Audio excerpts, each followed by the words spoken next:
Assalamualaikum warahmatullahi wabarakatuh. Halo semua siswa-siswi SMP kelas 7 dimanapun berada. Selamat datang kembali di media pembelajaran matematika untuk siswa kelas 7 di SMP Negeri 2 Anjatan Kabupaten Indramayu. Pada pertemuan kali ini kita masih membahas tentang garis dan sudut di bab 7 ya. Dan akan dibahas bersama saya yaitu Saiful Ikhwan SPD, guru matematika dari SMP Negeri 2 Anjatan Kabupaten Indramayu. Kali ini kita akan membahas materi tentang kedudukan garis yang berpotongan, sejajar, dan berimpit. Yang akan kita bahas pertama adalah garis berpotongan. Bagaimana itu garis berpotongan?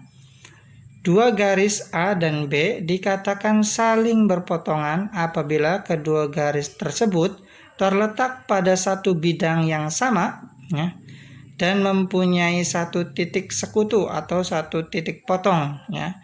Misalkan di sini ada garis B dan garis A itu berpotongan di titik P, maka garis A berpotongan dengan garis B di titik P.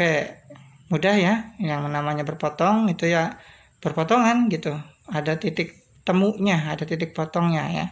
Yaitu di sini misalkan di titik P itu perpotongannya ya. Bisa dipahami ya. Lanjut. Kemudian garis berpotongan itu ada yang namanya garis berpotongan tegak lurus ya. Apa itu garis berpotongan tegak lurus?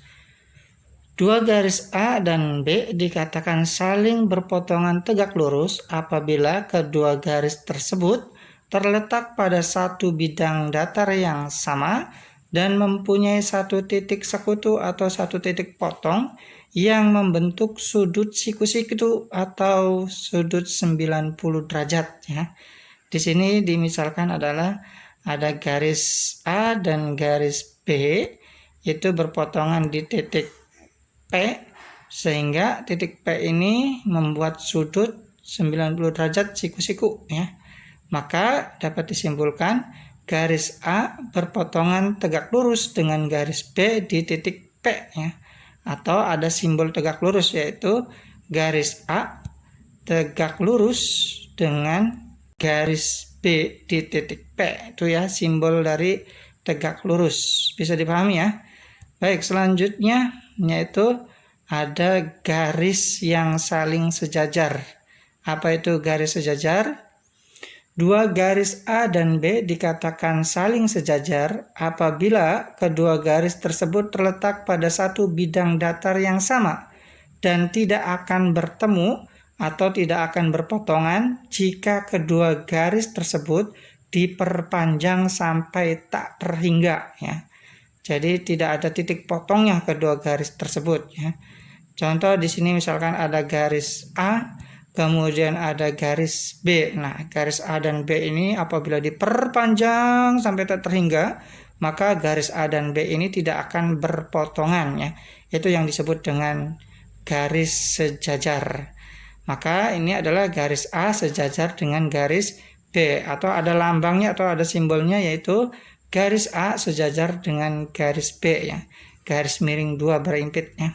Itu yang disebut dengan garis sejajar. Bisa dipahami ya? Lanjut. Kemudian ada yang ketiga yaitu garis berhimpit ya. Apa itu garis berimpit? Dua garis dikatakan saling berimpit apabila garis-garis tersebut terletak pada satu garis lurus yang sama ya, sehingga hanya terlihat sebagai satu garis saja. Nah, di sini ada contoh misalkan ada garis A, kemudian juga ada garis B yang berimpit. Nah, ini garis B-nya. Maka di sini terlihatnya hanya satu garis saja ya. Garis A dan garis B ini berimpit ya. Maka garis A berimpit dengan garis B. Bisa dipahami ya? Jadi dua garis itu menempel atau berimpit sehingga tidak terlihat bahwa itu ada dua garis, hanya terlihatnya satu garis saja. Baik, selanjutnya yang keempat ada garis yang saling bersilangan. Bagaimana ini garis yang saling bersilangan? Dua garis dikatakan saling bersilangan apabila garis-garis tersebut tidak terletak pada satu bidang datar yang sama dan tidak akan berpotongan apabila diperpanjang karena tidak terletak pada satu bidang yang sama ya. Jadi berjauhan atau berlainan. Contoh di sini misalkan ada sebuah kubus A, B, C, D, E, F, G, H. Kemudian ada garis EG ya, atau GE ya. Maka garis EG ini atau bisa kita ganti dengan garis A itu akan bersilangan dengan garis BD ya. Di sini ada garis B, maka garis A itu bersilangan dengan garis B. Bisa dipahami ya? Menyilang tapi tidak pada satu bidang datar yang sama. Garis A di atas, garis B di bawah tuh ya. Tapi posisinya saling menyilang. Itu yang disebut dengan garis persilangan. Kemudian misalkan di sini ada garis AH ya. Atau di sini disebutnya garis C, kemudian dengan garis CF atau disebutnya dengan garis D. Maka garis C itu bersilangan dengan garis D ya, saling menyilang sebelah kanan dan sebelah kiri. Bisa dipahami ya garis persilangan?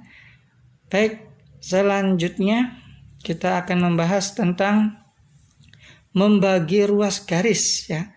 Tadi adalah kedudukan garis, ada perpotongan, ada persilangan, kemudian ada berhimpit. Kemudian sekarang ada membagi ruas garis. Bagaimana sih membagi ruas garis? Ada tahapan-tahapan untuk membagi ruas garis ya. Baik, langkah yang pertama yaitu buatlah sembarang ruas garis terlebih dahulu. Misalkan di sini ada ruas garis AB ya. Ruas garis AB. Kemudian langkah yang kedua yaitu dari titik A buatlah ruas garis AC yang tidak berhimpit dengan ruas garis AB dengan ukuran 4 bagian yang sama panjang. Berarti kita harus buat garis dari titik A ya. Nah, kemudian di sini berakhir di titik C. Nah, dari garis AC ini kita bagi 4 sama panjang. 1 di titik D, kemudian titik E dan titik F. Nah, di sini ada 4 bagian ya. AD, DE, EF dan FC itu ya, sama panjang. Baik, selanjutnya langkah yang ketiga yaitu dari titik B buatlah ruas garis BC. Nah, dari titik B ini ditarik sebuah garis ya menuju C. Ini, maka terbentuklah garis BC. Kemudian langkah yang keempat atau yang terakhir, buatlah garis yang sejajar dengan garis BC yang melalui setiap garis AC. Nah, kemudian memotong garis AB sehingga membagi ruas garis AB menjadi 4 bagian sama panjang. Nah, kita tarik garis-garis dari titik DEF ya. Yang pertama dari titik F, nah, kemudian dari titik E, dan kemudian dari titik D. Nah, maka terbentuklah titik-titik yang baru yaitu titik G, H, dan I. Nah, maka untuk garis AG, GH, HI, dan IB itu sama panjang juga. Dan di sini dapat kita simpulkan berikutnya yaitu perbandingan ya. Kesimpulannya kita dapat membandingkan ruas-ruas garis tersebut. Yang tadi adalah garis AG, GH, HI, dan IB. Kemudian ada garis AD, DE, dan EF, FC dapat kita bandingkan. Misalkan di sini garis AG ya. Kita tuliskan berbanding dengan garis GB ya. Kita tuliskan AG berbanding GB. Maka di sini untuk AG itu hanya 1 bagian dari 4 bagian. Kemudian untuk GB ada 1, 2, dan 3 bagian. Maka untuk AG berbanding dengan GB hasilnya adalah 1 berbanding 3 ya. Bisa dipahami ya untuk perbandingan ruas garis. Untuk yang lainnya misalkan di sini ada garis AD berbanding dengan garis DC. Nah, kita tuliskan AD berbanding DC. Itu sama seperti tadi yang di atas. Maka untuk AD itu 1 bagian, kemudian DC itu 1 bagian, 2 bagian, dan 3 bagian. Maka untuk garis DC itu ada 3 bagian. Dan untuk AD berbanding DC menjadi 1 berbanding 3. Ya, sama seperti AG berbanding GB.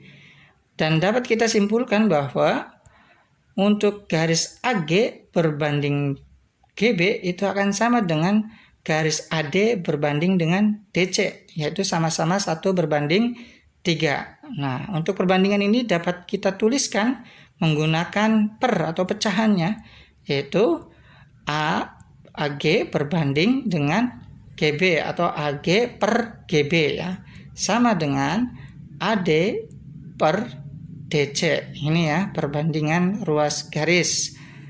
Selanjutnya, untuk perbandingan ruas garis selanjutnya kita dapat membuat perbandingan AG berbanding dengan AB. Nah, kalau tadi itu AB berbanding GB, sekarang AB berbanding AB ya, AG berbanding AB. Kita tuliskan dulu AG berbanding AB. Kita hitung coba. Untuk AG hanya 1 bagian seperti tadi ya.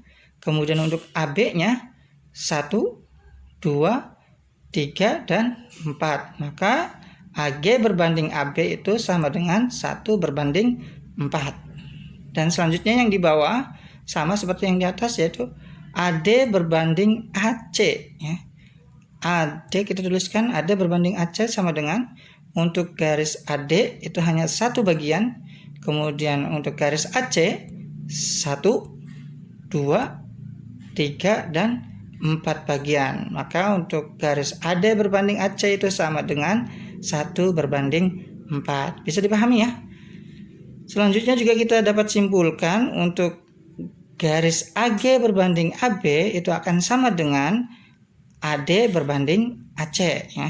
Dan dapat juga kita tuliskan menggunakan bentuk pecahan menjadi AG per AB sama dengan AD per AC.